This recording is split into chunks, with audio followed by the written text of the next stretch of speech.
guys, Lunarskie here, and as you may have noticed, this is my first video using my real voice instead of like bubble chat or whatever. I'm not sure how often I'm actually going to be using my voice on here. This particular video is just more of a commentary style video, and I decided bubble chat would be way too boring for this topic, because you're on YouTube to watch videos, not read them. If this video does well, then maybe I'll make more commentary style videos. Just comment down below if you would like to see more videos like this, or maybe even what other topics I should cover.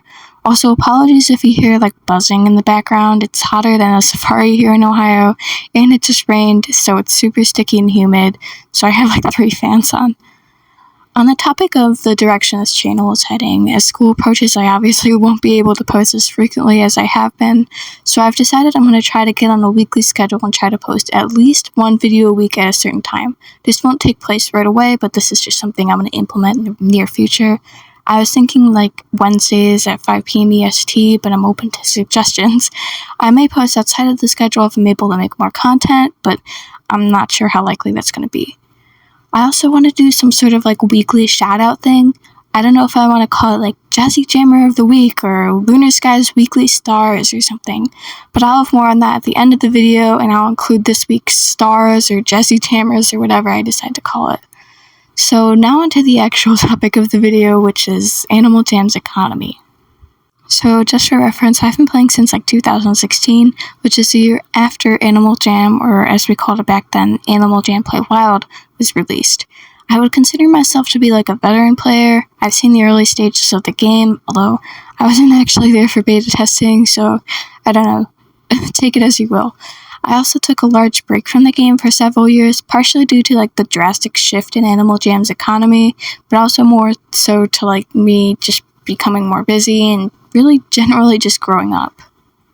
So in the early stages of Animal Jam, its economy really ran on these rare items referred to as betas.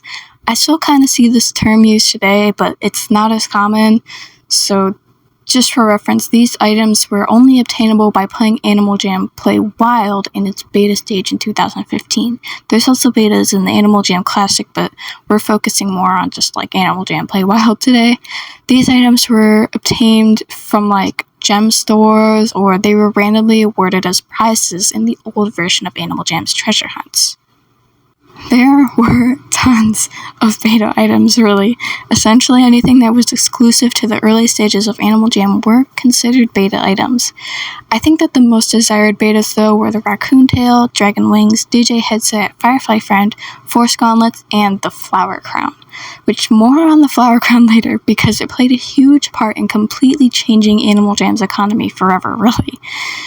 Really, the main way you worked your way up through Animal Jam's economy was through Black Spikes, which were obtainable through the Arctic Wolf's daily treasure hunt. If you were lucky enough to randomly get a Black Spike, you could trade that for a quote-unquote den beta, which were really just less desirable beta items because they weren't like clothing items. You could also trade them for a seasonal item. Jamalidays, Halloween, like Valentine's Day items were the most popular and desirable, really, or just some sort of like rare item from whatever. If you got enough of these items, you could eventually trade. We call them like a list, which was just like a ton of items, really. You could usually just trade them for a Flower Crown, which, to be honest, was the most easily obtainable, like, desirable beta item. You could trade your way up to like more rare items by trading several Flower Crowns, or trading a Flower Crown and several other valuable items, or really, the Flower Crown was just a baseline for rarity. Once you obtained a Flower Crown, you were officially a quote-unquote rare player. Later on, Animal Jam started to release promo items that were available by purchasing their toys, boxes, or collectible items. The most sought-after promo item was the Alpha Armor, which was only obtained by randomly getting the exclusive limited edition pet in Animal Jam's Eclipse collectible pet line.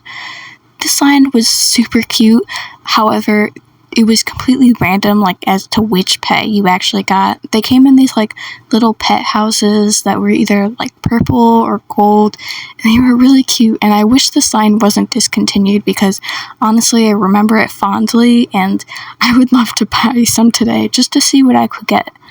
I don't think a lot of jammers really knew how to price this item, because it was only obtainable by making an actual real-life purchase and just hoping you got the limited rare edition pet. It usually traded for like forest gauntlets or like a firefly friend. I was actually lucky enough, after like hundreds of pet boxes, to get the limited edition like eclipse pet, and I eventually traded my alpha armor for like forest gauntlets and a few other rares, so that's about where it was worth. The animal jam economy remained relatively the same until like 2018, when HHQ decided to bring back the flower crown, which, if you remember what I said earlier, was really the gateway into animal jam rarity.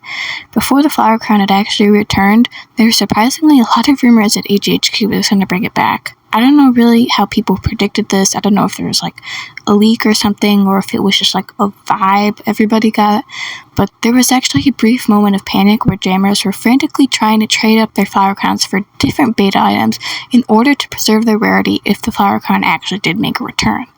The return of the flower crown is actually what kind of caused me to leave Animal Jam for a little bit, because I had lost all my rarity, and the AG economy had basically collapsed, so the game was kind of difficult to navigate, and trading became increasingly more difficult. Little middle school me was absolutely crushed that her virtual items had lost all their value.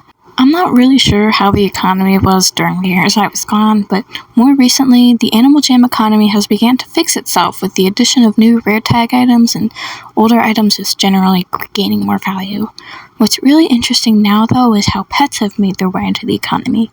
Before pet trading was available, there was really no rarity system for the pets. They were just neat little buddies who had actual, no economic value.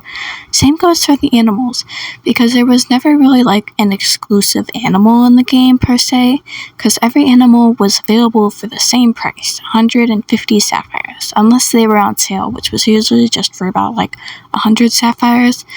And then HHQ also hadn't removed any animals, but now we have items like the Fab 5 token, which allows you to purchase an animal that's been removed from the game, and that's honestly kind of crazy to me. In my opinion, the addition of the My Shops completely changed the Animal Jam economy. Sapphires were always obtainable in the game, but were initially much harder to get, and were most easily obtained just by making an in-app purchase. And even then, they were really only used to buy the newest animal or den bundle. Now, sapphires can be used to increase your rarity, because you can easily purchase the rare item of your dreams simply by purchasing it through somebody's shop. Not enough sapphires? Then you can earn your sapphires by selling your own shop items, or you can make a whopping 500 sapphires just by playing games in the app. If those options don't work for you, you're also still able to buy sapphires through in-app purchases, so basically you could just buy whatever rare item you want in Animal Jam by using real money if you really had to. It's kind of funny because it reminds me of the whole eBay scandal where jammers were selling in-game items on eBay for real cash. So this just about wraps up my overview of the Animal Jam economy. This is my first commentary style video, so I'm really sorry if it's not the best quality, but thank you for sticking it out until the end. Again, let me know if you'd like to see more videos like this, but for right now I'm going to shout out my superstar jammers on screen now. Please let me know what little fan name I should give you guys, but thank you so much for watching, and as always, peace out.